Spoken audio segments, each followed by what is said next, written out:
Ceremony.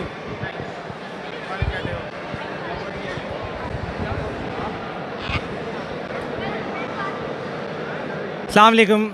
जैसे कि आज पीएजी का शो है और बहुत ज़्यादा वेल ऑर्गेनाइज्ड है माशाल्लाह से, और हमारा जो पार्टिसिपेट था तमाम बिग बर्ड्स के अंदर था, टेम बर्ड्स टेम पैट्स के अंदर था, जिसके अंदर कुछ बर्ड्स हमारे अवार्ड विनर्स हैं।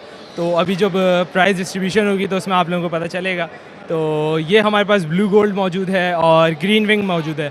Green wing Macau as a second largest Macau in the world है, और ये बहुत अच्छी टॉकिंग के बर्ड्स हैं तमाम।